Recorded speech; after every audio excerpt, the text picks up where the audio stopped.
Welcome to the Awakening Shalom podcast. The Awakening Shalom podcast is an opportunity for digital faith formation at Myers Park Baptist Church that accompanies the Awakening series, a year-long journey of exploration and discernment which invites all people to come learn about the current social justice issues of the day and how they impact our faith. What we are awakening to is Shalom, the Hebrew word for the peace and beauty that exists when we are living in right relationship with God, ourselves, other human beings, and all created things.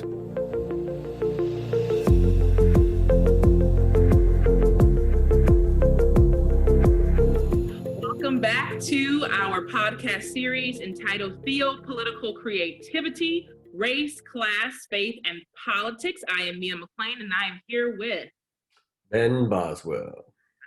And we are back for episode 3. Last week, we had a dynamic conversation with Minister Candace Simpson from the Concord Baptist Church of Christ in Brooklyn, New York. And Candace talked a lot about abolition, what it means for her, how do we do abolition, and that our true call is to be abolitionists. And that doesn't necessarily mean cooperating with the state. In fact, usually abolition means becoming an enemy of the state in the way that you care for your community. So it was a fruitful conversation. I'm not sure, Ben, if you have any reflections on that, besides the fact that you all bonded over Pinky and the Brain. Well, once you bond over something like that, it gets, there's a bond that's forged through cartoons that is, it's like iron. It's strong.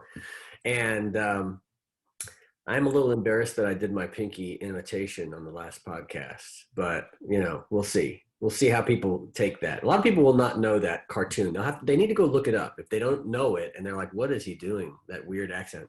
Go look it up and see if it's accurate. But yeah, no, I thought she really helped us think less, with less anxiety about the concept of abolition.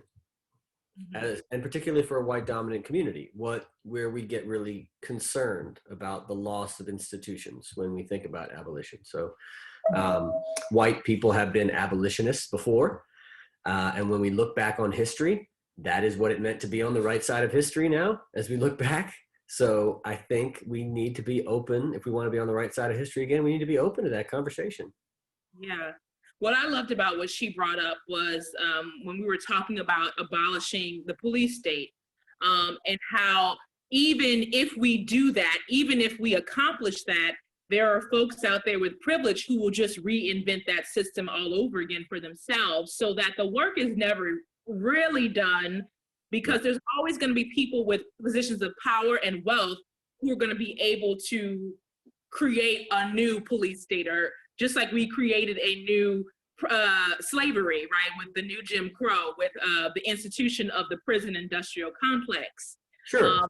Yeah, there's always going to be a recreation of the cycle. Well, and if anyone who is a student of science fiction and reads good science fiction, you'll know that what she said, what Candace brought up, has already been played out in science fiction. If you read anything by Philip K. Dick or Ursula Guin, or even who's your favorite? Octavia Butler. Octavia Butler. There are the worlds that they've envisioned in the future are worlds where the corporations have the police force, not the government.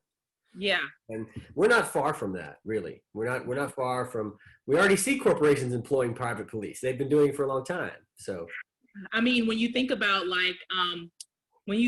*Handmaid's Tale*, which was written 30-something years ago. Yeah. Octavia Butler's work, The Parable of the Sower, The Parable of the Talents, and some of her other things that were written probably 20, 30 years ago, maybe. I mean, she's predicting a time that's already here in many ways and not far away in other ways. So this stuff is coming. Handmaid's Tale, it's it's here. It's coming. No, and what happens in 10, 20 years when it's the tech companies that are the ones that are employing the police force?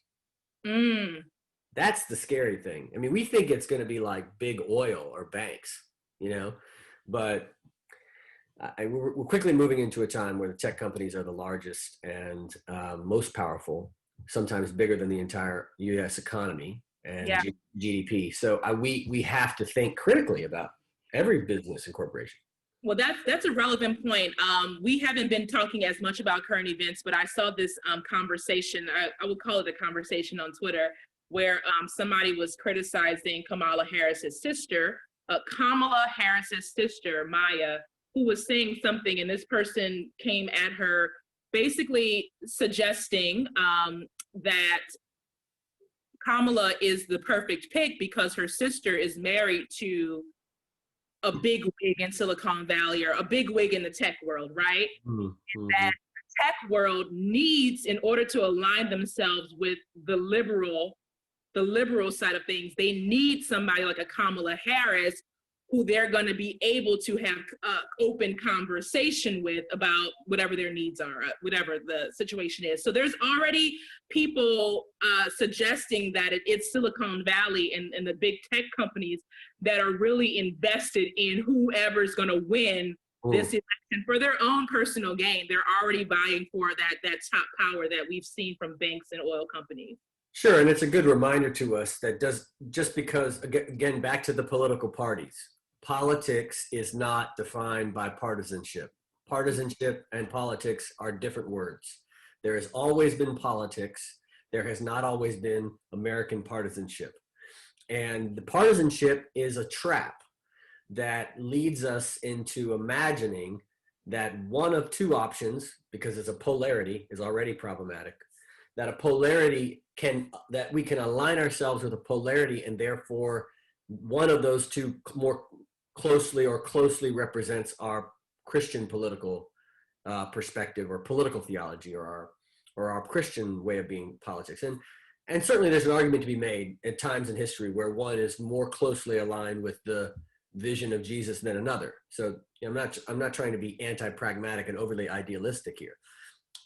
And at the same time, to completely and totally imagine that one could not become quickly a force for evil in the world, that the Democrats could not quickly become a force for evil in the world, or are not already, or that the Republicans cannot become a force for evil in the world insofar as their movement has been directed by the financial and economic aims of a particular corporate class. That's part of that goes back to that illusion that we have, that we think things are more pure than they really are, and we think that we are less manipulated than we're not as easily manipulated as we actually really are. We think we're not easily manipulated, but in fact we really are easily manipulated in a democracy, because there's so much freedom for corporate interests to use marketing and other tools to change our thoughts, not just to change our patterns and our behaviors.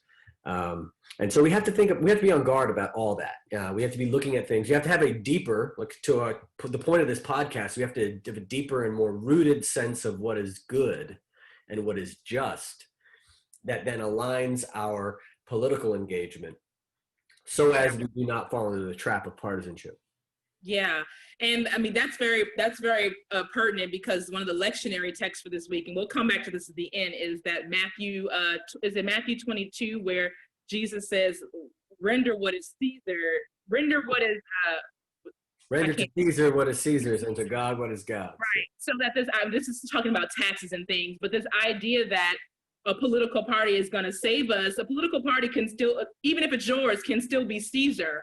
And not vying for your best interests, right? There's still this separation between what God has called us and what and to do and be, and what the political nature, the political sphere and institutions are trying to do.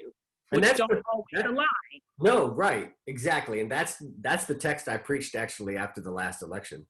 That text on the Sunday after, and it was helpful to people, because Jesus there is rejecting both the Herodians and the Sadducees and the Herodians there, who are kind of vying for his attention. Two different political ways of engagement in the world are both trying to trap him. If he says one thing, he aligns with one. If he says another thing, he aligns with another. And Jesus' critique is so much deeper than either of their arguments. He's brilliantly able to evade weighing in on one of their kind of limited, narrow scopes by saying, first of all, the fact that you're even holding a coin betrays you. right? Like Jesus has to get one of their coins because he didn't have one on him. That's one of the brilliant parts of the passage people miss. Like the fact you even have a coin, you're already in it. So don't come to me trying to trap me in this tax debate that you've already become complicit in. Secondarily, I'm not going to choose between the two of you. I'm going to tell you that both of y'all are wrong, basically, by saying that actually, it's about our divine relationship, not our relationship to Caesar. See, a lot of people think that when Jesus says that, he's saying, give to Caesar what is due to Caesar, and give to God what is due to God, and that there are actually things due to Caesar. But that's not what Jesus is saying. Jesus is saying there is nothing due to Caesar. Right. Everything is God's. There's nothing, there's no spheres. See, we want to take it and turn it into spheres, and we're going to come back to that in a little bit here in this podcast. Oh my God, you're right. So I was in my lectionary group yesterday, and Minister Candace is a part of this group, and she actually said the exact same thing. She said, if you were to give to God what is God's, you would have nothing left for Caesar, because the idea is that everything belongs to God. That's right. Man, Candace and I, we are on the same wavelength. You are. So that we just watch the same stuff, Pinky and the Brain. That's where we get all our theology from. Exactly. So as usual, we open with a quote. This week's quote is from, now, Ben, I can't pronounce this name correctly. Wonenwich? I think it sounds like a V, actually. Vonenbench. Yeah. Vern. Yeah. Bern Vonenbench. Yeah. He's interesting. Interesting person from the book Political Worship. And we're bringing this up because we're going to be talking a lot about how our worship practices are inherently political in nature, and the different liturgical practices that we do that can be political.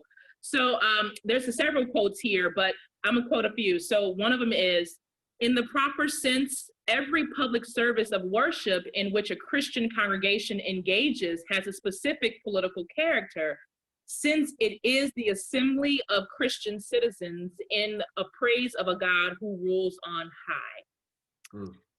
Another quote that he has is, politics is whatever touches the affairs of citizens, which I think is great. It's a great kickoff to our conversation. Where do we see politics in worship? Before we do that, Ben, let's do some definitions. What are some of your definitions of politics, of theopolitics? We can get into a whole bunch of branch webs, things overlaying and overlapping here, but what is your definition of politics or the political?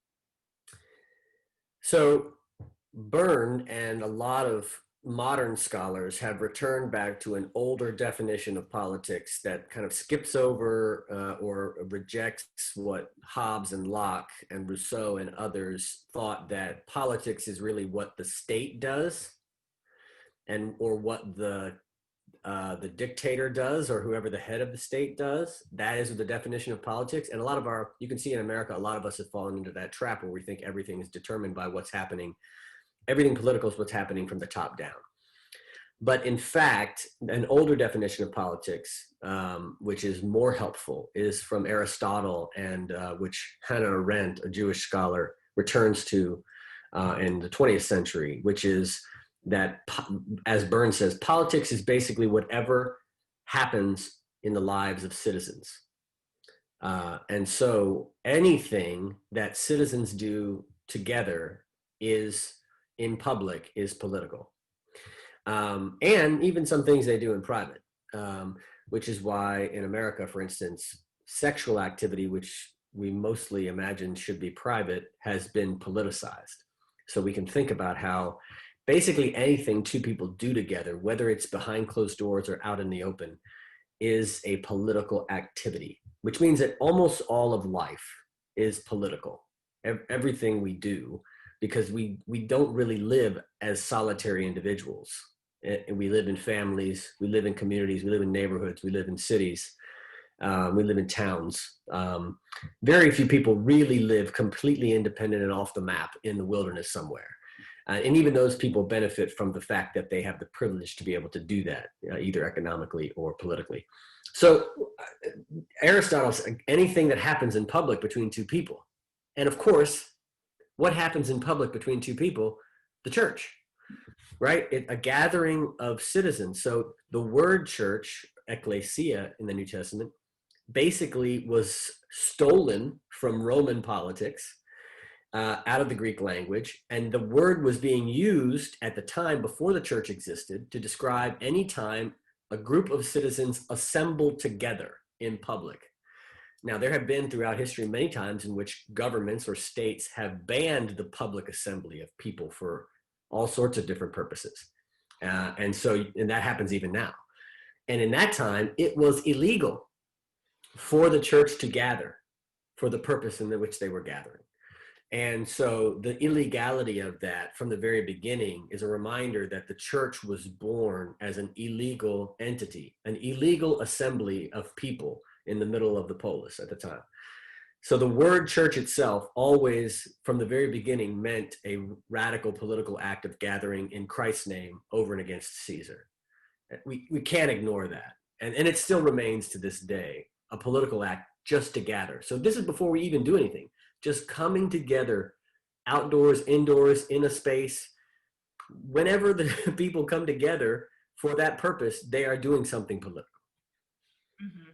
Yeah. I'm thinking a lot about the term sphere, and one of the definitions that has come up for this particular word has been the assumptions or principles related to or inherent in a sphere, theory, or thing, especially when concerned with power and status in society. So we're seeing this is all relational here. If you're talking about a sphere, we're talking about a community, a grouping of people, which is interesting because when I was in graduate school, people love to throw around the word like identity politics and Black identity, whoever's identity politics, queer identity politics.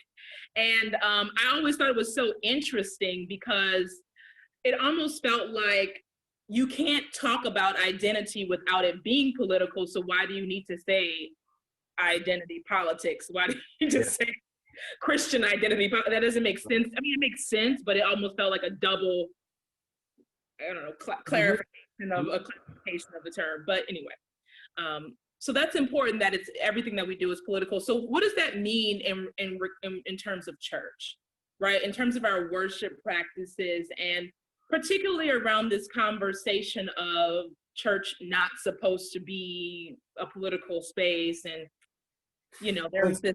Yeah, I mean, that's the question of spheres is so helpful, right? Like we talked about this in the first one about how the white dominant congregations throughout American history have been very, very good at compartmentalizing their faith from their politics.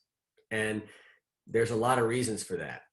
Now, there's a historical lineage theologically of Christians who are wedded to empire, who then try to create this argument for spheres as a way of dealing with the ugliness of empire. So you see early on, I'm going to do a kind of broad argument here. Early on, Augustine says, okay, well, yeah, church and empire are together, but there's the city of God and the city of humanity, or city of man, he calls it. And he has a whole book called The City of God, right? But it's really, the title is really City of God, City of Man. And he's creating these two spheres. And what he wants to talk about is how they sometimes overlap with each other and they're analogous to each other, but you can live in both at the same time. That's what he's wanting to create. What is he doing? He's 3rd century. He's trying to justify Constantine's domination of the church and what's going to come to be Holy Roman Empire, the Holy Roman Empire. And it's going to talk about politics, political engagement of churches. It's also going to give us things like the foundation for why Christians care about infant children who are hungry and caring for the poor and the widows and hospitals and all sorts of good civic ideas.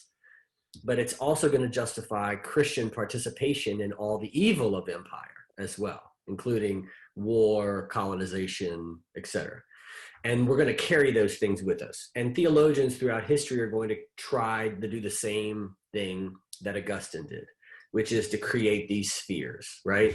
So Luther, who, of course, Protestant Reformation, one of the most important theologians, terribly anti-Semitic, but very influential, he came up with this idea called the two kingdoms. There's the kingdom of man, or the kingdom of earth, and the kingdom of heaven, or the kingdom of God. And he also compartmentalizes them into these spheres.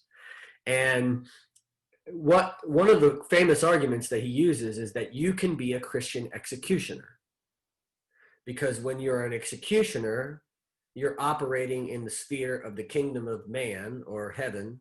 I mean, kingdom of earth. Sorry, I'm using their patriarchal language, but you can take off the mask and go to church and you're fine. And you don't have to confess for your execution. And he's not even talking about the politicians. He's talking about the person actually chopping off the head, right? Which was the practice of execution in Luther's time. So that, what are they doing? He's trying to figure out how to justify Christian participation in very evil political practices, right? Because empire and church are so wedded, how do we create an ethic?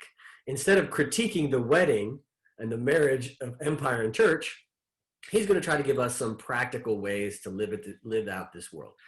This idea then gets conflated with the concept of the separation of church and state in American life, which is really, in most people's imagination, the separation of church and politics. But that was never the intention. The intention was to reject the establishment of a state church for the whole country in order to preserve religious freedom and liberty of conscience, not to separate politics and church forever from each other. And imagine that one is the sphere of politics, and then there's a sphere of church stuff over here, and they're not supposed to interlap. And so there's this spheres idea keeps becoming such a big theological component in Western religious and theology.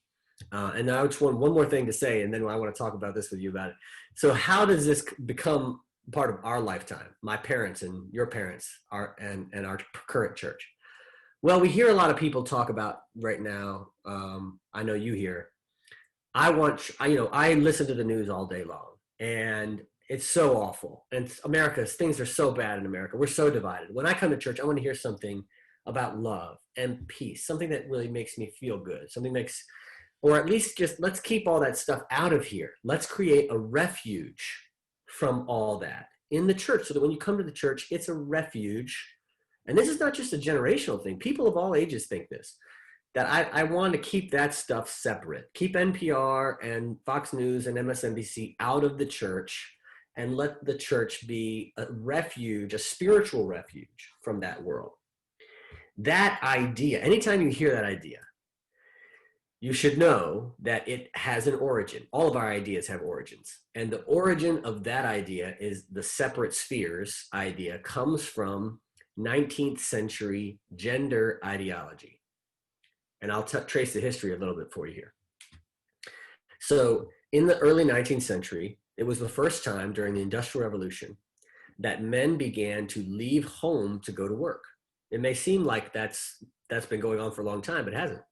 Most American men worked on farms until the 19th century.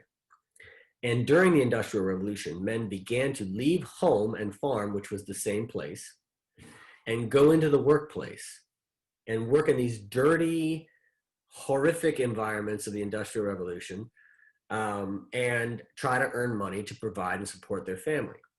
And so what we have to do in that time, when men are now outside of the household and there's not this quintessential farm idea of what the family is, where a man's role is to work outside on the farm and a woman's role is to work outside on the farm, and they're both working the farm together, men and women side by side, also all working the farm.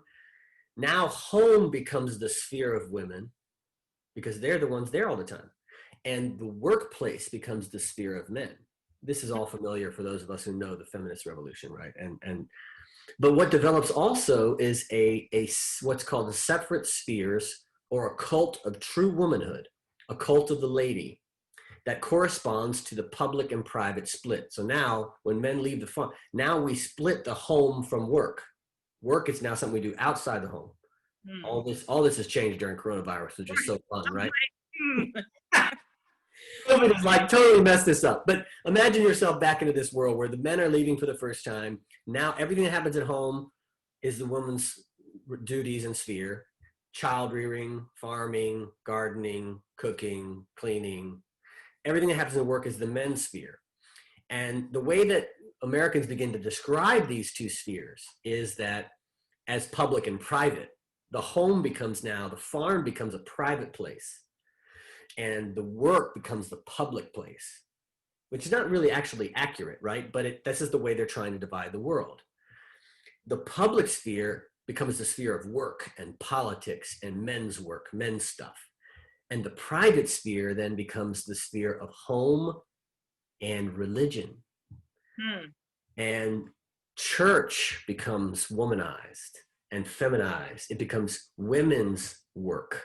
Religion gets privatized and womanized and feminized and separated from the dirty, amoral, competitive, dog-eat-dog capitalism of the economic process of work that men must be involved in.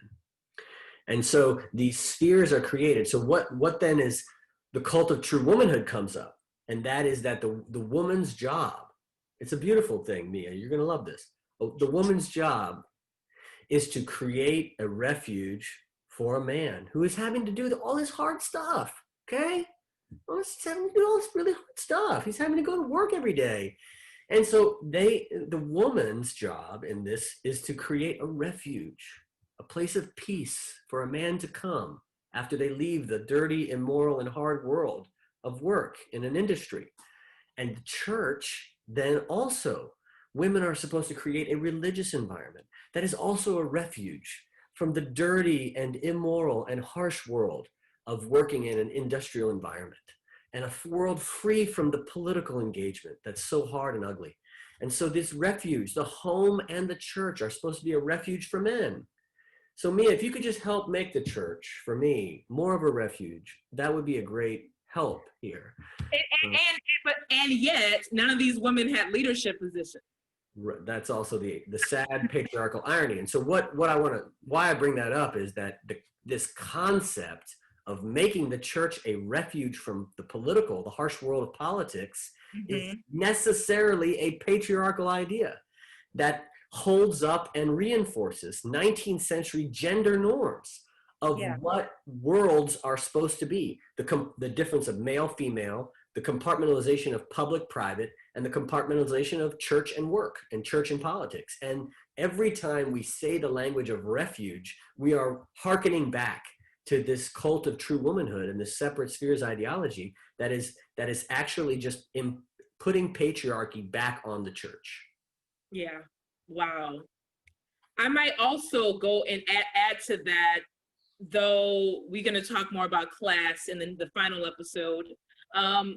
I would also add to that for many working men in particular, church was a place to be somebody, to not have to be oppressed by capitalism so there was this separation where I had to go do my work for whoever the man was, but I'm going to come to church and I'm going to be somebody. I'm going to be deacon so-and-so. I'm going to be minister, lay minister so-and-so, whatever the title was. You had a sense of pride and ownership because you had power in the space of the church that you did not have at work, where you would be line man number 35 or whatever it was, and today. So I think that also adds some color to it. I had no idea. Well, I think certainly the spheres operate differently in different communities of economic privilege. Right. And communities who are also impacted who are racialized differently, right? So in the white community, the way the sphere operates often is to protect, this is going to sound disgusting, but it is to protect white, wealthy, landowning men from having their religion used as a critique for their business practices. Mm-hmm. I mean, Rockefeller did not want to hear his pastor talk about his treatment of workers. Mm-hmm. So if we have this spheres ideology, then the church becomes a place that Rockefeller can come and never have to hear about the exploitative practices that he's engaged in his working and exploit. And not only that, but Rockefeller's business managers and on down through the managerial class And then of course, what does it also do to the workers then? It creates this sort of double consciousness for them where they might be being oppressed, but in the church, they're being told we're all equal. Everybody's great. We're all going to heaven as long as we follow this particular pattern. But that's a lie materially. It's a material lie, right? Using a spiritual idea to create a material lie. And so the poor then are put in a position where they think the spheres are separate too. And that, it's not a big deal that they're being oppressed on earth because in heaven, we're all going to be equal. Right. So we're seeing, so while this was created to uplift sort of the wealthy white working class, it was also embraced by lower class white folk, Black folk, people across the spectrum who embraced this liturgical reality, even though it was actually working against them. Right. That's right. Yeah. Yeah. It's kind of like the way that just good old-fashioned salvation theology has worked in American history, which is a very, very new phenomenon. The idea that we can pray a prayer and become born again and are saved is an extremely new theological invention by evangelicals in America. And I'm suspicious now at this point in my life of any theology created in America or any denomination created in America, because it takes on too much of the life of what American culture looks like and not enough of what Jesus wanted us to live, how Jesus taught us how to live. Southern Baptists are a great example of that, right? So we have to critique ourselves. But this idea that somehow the theology of salvation, of praying a prayer and then you get to go to heaven, and how that justifies immoral behavior. Think about how that works, right? Like I can pray a prayer and think about the once saved, always saved idea. I have this happen at a moment, and no matter what I do, right, for the rest of my life, I'm good to go. I'm in the bosom of Abraham. I mean, how that justifies any kind of ethical behavior on earth. Murder, right? They're good. Murderers are good. Genocidal maniacs are good. Rapists are good. Doesn't matter what they do. And that creates this sort of like really strange ethical environment where we can somehow our moral behavior in the world as it is, in the material world, is distinct from our eternal destiny and distinct from our relationship with God. When in reality, Jesus has taught over and over again, love of God and neighbor, the horizontal and the vertical, are intersect together at the same axis and are really one. And our relationship with God and our relationship with neighbor are the same. How we treat neighbor is how we treat God, and vice versa. But we, by creating this heaven theology, this sort of new soteriology, have pulled apart. I mean, maybe put in spheres is another way to put it. Morality and politics is over here, and salvation is over here. And I don't think that's been healthy for the church in America. Yeah. So how does this framework show up tangibly in our worship experiences, right? We've talked a lot about how we got to this point, but how does that show up tangibly? And I ask this because we have a certain liturgical standard at Myers Park Baptist. Other places have their liturgical standards. And politics shows up in different ways, not just in the sermon moment, but littered throughout the liturgy that's in the service. So you think about a prayer of confession, or you think about even the church at prayer is bringing in some aspects that are political because they're relating to people and the outer world. So how does that show up, and how can it show up? How can we reimagine how that shows up? It's sort of what I'm mulling around with right now. I love the way you segued into that. So I'll make a bold claim. I don't like to make bold claims, but I'll make one here. The sermon is the least political part of the worship service, no matter what's said. Say that again for the folks in the back. The sermon is the least political part of the worship service. No matter what is said, even if it is extraordinarily critical of America or its practices, or even critical of a political party or candidate or president, it is the least political act that we engage in. Here's why. It is it is very similar to other kinds of forms of expression in American life. Mm-hmm. It is one person speaking how the Holy Spirit has led them to speak and called them to speak. It is received corporately, but it does not have to be received. It is a free word that can either be freely delivered and freely received or freely rejected. So, the political import of that is, seems sort of, it's actually really pretty low. Now in America it has been given a lot of power, but it's pretty low. Probably the most political thing that we do in worship is communion. That's the most political activity that we engage in as a church. It is the most radical thing that we say. It's the most radical thing that we do. And a lot of churches do it every single Sunday. I mean, we only do it occasionally, mostly because it just takes too long. But other people do it every week. It is the most radically political thing that a church does. And I can say a little bit more about that. But every liturgical act, the offering, I mean, we're literally collecting money from people in the worship service.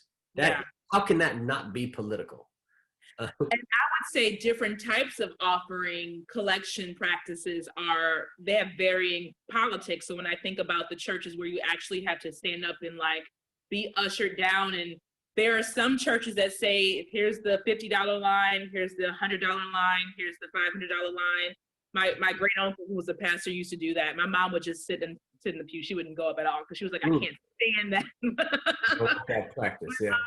I think that's pretty rough practice, actually. But it is. But that's political. I mean, so passing it in the pew, it's like you kind of see who's giving, but not really. But when you have to actually stand up and parade your body, which is a politic in itself, down the aisle. Sure, we do that in Rice Bowl. Now, Rice Bowl is all above and beyond, right? And it's only chump change, dollars here, dollars there. But I think I do like though the act of liturgically standing and as a part of our offertory practice. Actually, Bern Vonnebench in his book Political Worship talks a lot about the offering and how it originated and how it has changed over history in churches, and how there are different times when it was more radically political than others because of the way the money was then distributed back to members of the church, almost as if it was a form of redistribution of wealth.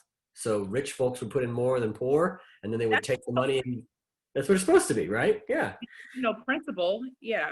Right. So there's this idea, it's supposed to harken back to Acts 2 and Acts 4, where everybody came and gave it to the apostles, and the apostles distributed it evenly, right? So everybody brings what they have, and some have more than others, and then you give it to the apostles, and the apostles distribute it evenly.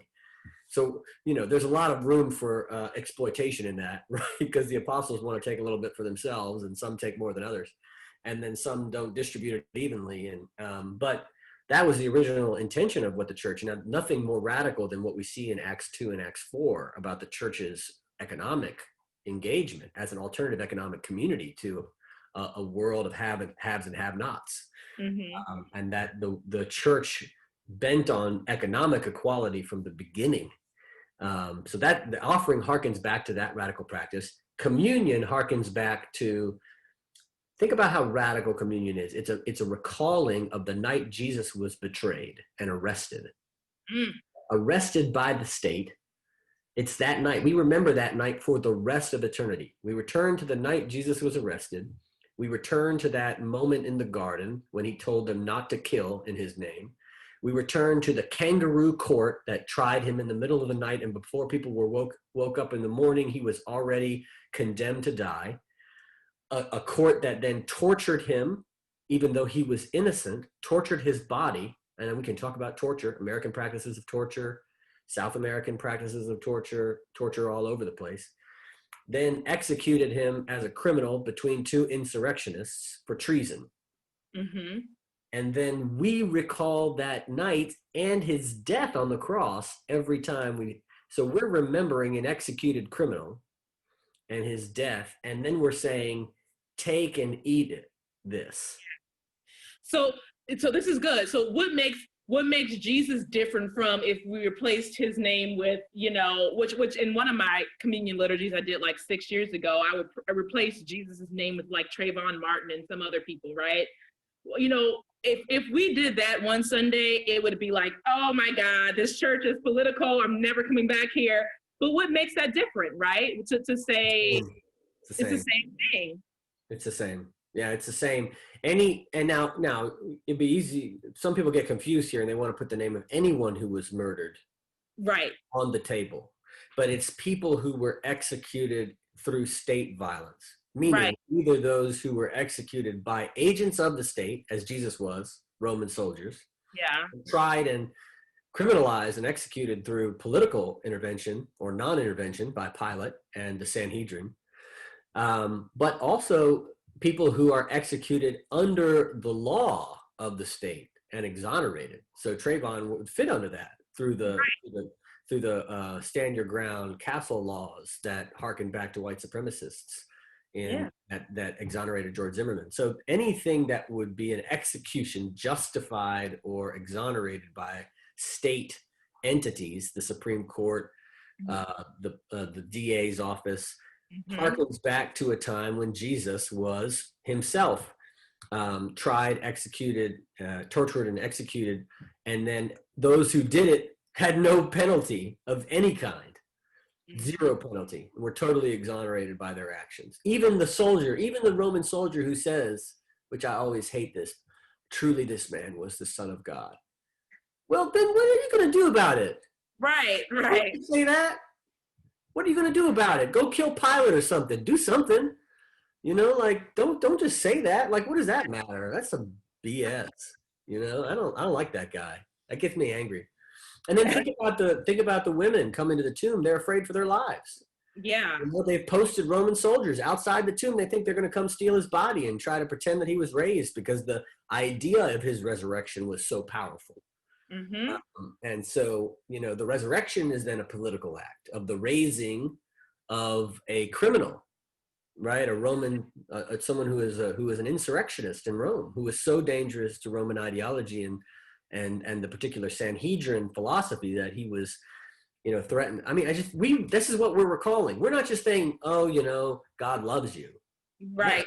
Sure, we're saying that, but we're saying this is the specific way God decided to love you, is to come in this form and to die at the hands of the state to show you a new path. Like that's what we mean, not just warm fuzzies and warm feelings. I think Baptists have lost this sense, right? Because baptism is supposed to be political. I mean, when we have this liturgy of baptism, we say in that liturgy that you are, these baptismal liturgies, we repeat the ones that Paul had. You are no longer male or female. You're no longer slave or free. You're no longer,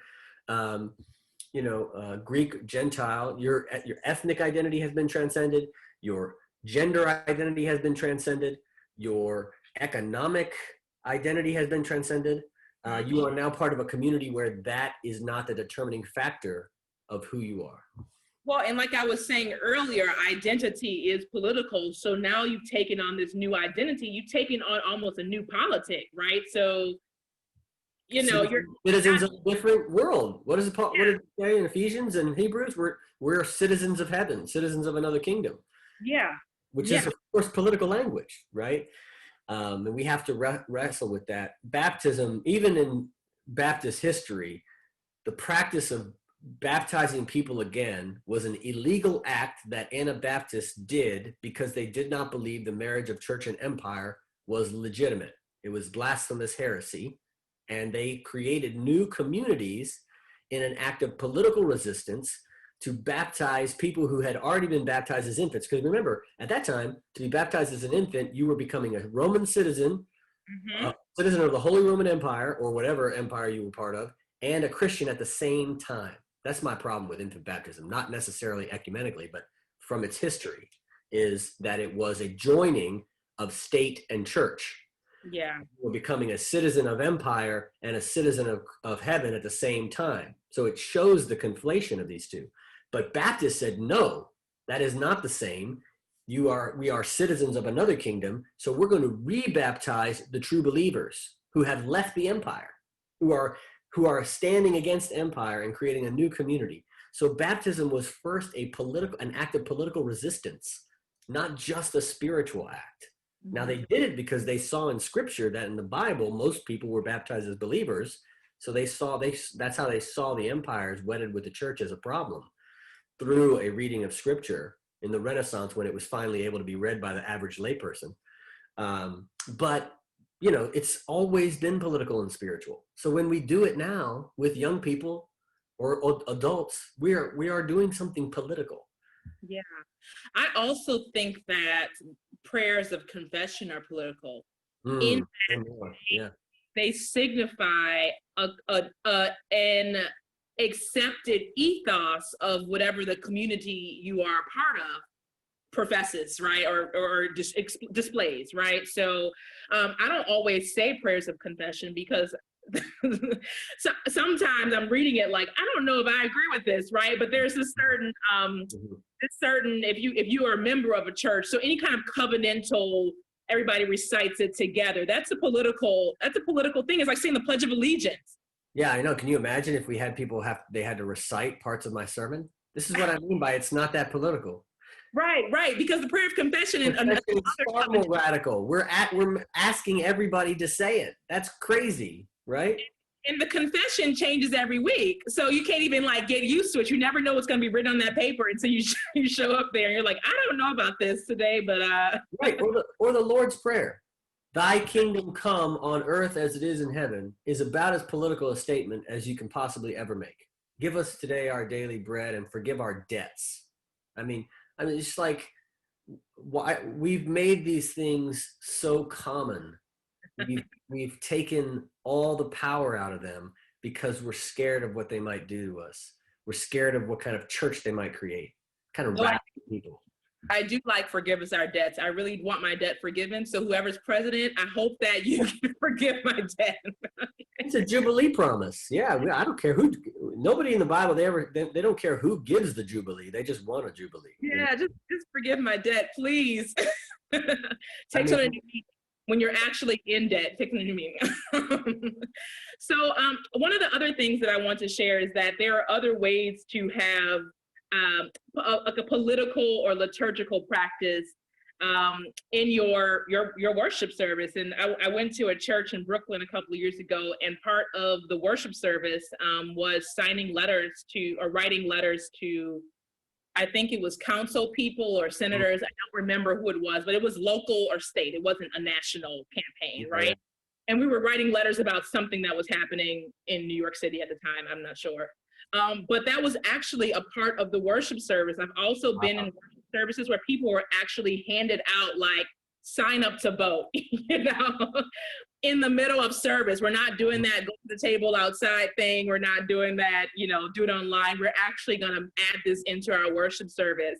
How do you feel about that? And how do you feel about, would that be, obviously it's depending on the ethos of the space, but could that be something that communities embraced, even though it is overtly political, if that makes sense?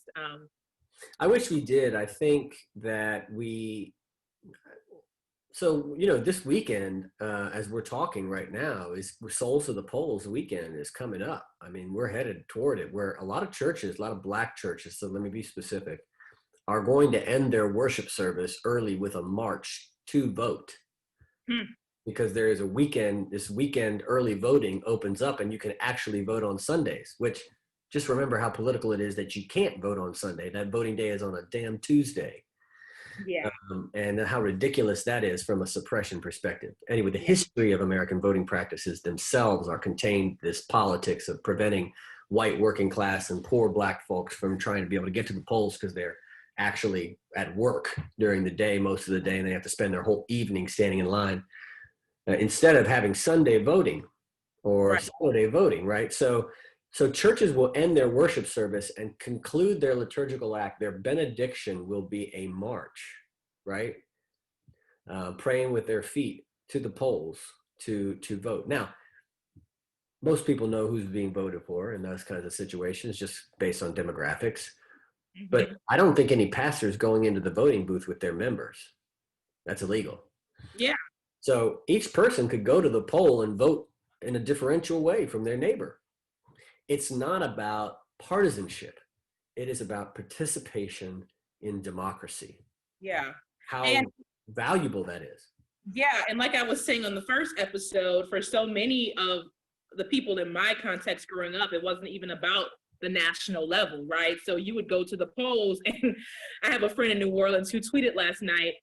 She said, I'm actually going to read up on who's running for whatever, such and such, because I'm not just going to vote for somebody based on the fact that I know their cousin, because that's a huge thing in New Orleans. Like, oh, that's so-and-so's cousin. We're voting for him, or, but so, you would go to the polls and there'll be a long list of Democrats running for council seats or Senate. So it wasn't about the party. It was about just showing up and being there to have your voice be heard for whoever you voted for. Right. That's right. Yeah. And that we are missing a lot of that in white dominant spaces because we have created those spheres where we can't see how, we're not giving you a template to write the letter to your congressperson. We're just asking you to write a letter to the congressperson. One of the things you said when we were thinking about doing this podcast, you had a question, I remember, about the woke movement. And there's a lot of, we can have a whole nother podcast on this, and maybe we need to. But the attacks, there was a nice blog post today about how attacks on the woke movement are really attacks on love of neighbor. They're not attacks on some kind of nefarious scheme. They're attacks on people who are awakening to their need to love their neighbor differently and more practically, and less from afar, and less with less patronizing ways, and to actually do material things that will change their neighbor's livelihood, right? It's that old analogy we talked about. I think I shared this story where, somebody's throwing babies in the river, and you come out and you see the babies floating down the river. And so you start getting into the river and pulling the babies out to save their lives. Or you also could go up the river and find out who's throwing babies in the river. Yeah. And, both of those are needed. They're both needed, and they're both holy. And one sounds like, charity, and the other one sounds like advocacy. Yeah. And they're both holy, and we have to hold them together. Otherwise, we end up either only focusing on who's throwing the babies in and not on caring for babies, or we care only for babies and never change throwing them in. We're just constantly triaging a problem that will never change. Yeah. So it's got to be both. Yeah. That's a great segue into our final segment. So we usually wrap up with theological imagination. And you were talking about this attack on wokeness, which I'm not even going to engage the person who gave a sermon about it or whatever he did. I don't even have time for it. It's just so tired. It's tired. Yeah, it's tired. Okay? But I will say that whenever they try to shape their argument as something biblical, it just always goes south for me, because I guess this person was trying to say, like, being woke is not what Jesus calls us to. And Jesus says, be awake several times in the Gospels. And I'm sitting there like, he has parables on that. Yeah, stay awake. I mean, Mark 13, Jesus says, stay woke. At the end of the chapter, no one knows the day or the hour. Now, his whatever woke meant for Jesus, or being awake or being alert, whatever the translation is from the Greek, right? Which is like alertness, staying abreast of information, whatever you choose, right? Jesus is literally telling the people, you need to sleep with one eye open, right? Like you can no longer sleepwalk through this thing we call life, that is actually harmful to the population. And so when this man is saying this, I'm just like, sitting there rolling. Well, these fools, and I'll just be honest, these fools are reading everything that should be read metaphorical, they're reading literal, and everything that should be read literal, they're reading metaphorical. Right. And so they don't have a basic understanding of early first century literary theory. Therefore, they have no clue that in the Bible is just a weapon in their hands, and it's a bad one. So if you read what is supposed to be literal metaphor, like think about it, right? They're not reading the literal stuff where Jesus actually tells you to do justice, right? Care for the poor and the widow. They don't want to hear that when that's tied to the woke movement. They don't want to quote that stuff. And then they take all that metaphorically. Yeah. And then the stuff that should be metaphor, right? They're taking all super literally. And that is just unfortunate because it makes this common text that we have and share impossible to share. It's a tactic of disunity. Sometimes it's done through just basic ignorance. They don't understand the difference between metaphor and literal historical claims. So, I mean, what can we do about ignorance? When seminaries are churning out pastors who talk this way. Other times it's just straight up, they're doing it intentionally. They know exactly what they're doing. They know. I mean, think about the disciples in the garden on the night that Jesus is killed, right? And the night Jesus is arrested. Is that supposed to be a real story about people falling asleep in the garden? Mm-hmm. Come on. Yeah. What does that matter if they fell asleep, that they were tired? Do you think Jesus says, "Come to me, all ye who are weary"? Do you think Jesus cared if they were tired? No, Jesus is saying, don't you get what's happening? Yeah. You're getting ready to try me in the middle of the night and you're asleep. They're getting ready to kill an innocent person and you're asleep. It's a metaphor for our slumber, right? King preached a whole sermon about our Rip Van Winkle, right? And how we're all sleeping, right? In the midst of a time when people are being killed. And that's what Jesus is saying. He says the same thing about the generation when he says, "We played the flute for you and you did not dance. We played for you and you did not mourn." Basically, he's saying, like, you're so apathetic and so asleep, you wouldn't know whether we're celebrating or crying. Yeah. You wouldn't know what to celebrate or cry for because you don't understand what's happening. You're so numb to it and immune to it. And so, yeah, I mean, stay woke is a consistent biblical message. But what it means is, of course, up for lots of interpretation. Yeah, but I think that for the sake of theopolitical imagination, I think that our call is to this call of a constant alertness and awareness, right? Sure. I mean, like, for instance, I would not counsel anyone to show up naked for the apocalypse, Mia. I sure hope not. I don't. Be vigilant. Get ready. Get prepared. Yeah. Morally, politically. Yeah, I mean, this is our call. Our call is to constantly be awakening. I mean, that's our Awakening Shalom, the theme for the podcast, and Awakening is our series for the past couple of years. So we are constantly awakening or being awakened or staying alert or staying woke, and that's our call if we're going to really do this work. If we're going to really be able to be theopolitically creative. Yeah, I mean, I'll just use our covenant to really drive this home for our members. You can't be open to new light if you're asleep. Our covenant calls us to be open to all new light. Yeah. I mean, it's pretty clear. You can't be open to all new light if you're asleep. So there's this vigilance is embedded within our own covenant that we've made to one another, which of course is a political statement that we make about how we'll live together in community. There's a lot of people sleepwalking on purpose. Listen, don't get me started on zombies, Mia. I recently found out, I just have to put this tidbit out there because I like to throw crazy stuff out, but did you know that the idea of a zombie, that what we think of as like The Walking Dead, that came from Haitians who described, have I told you this already?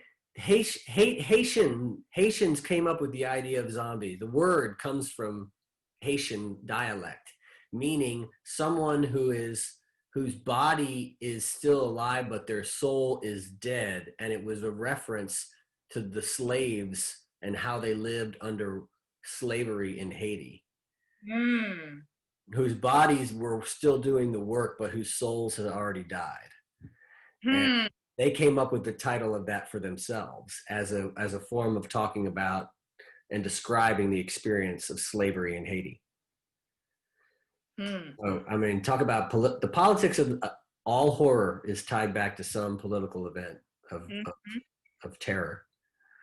We'll have to do a podcast on like horror and religion or something like that. Oh my gosh, sign me up.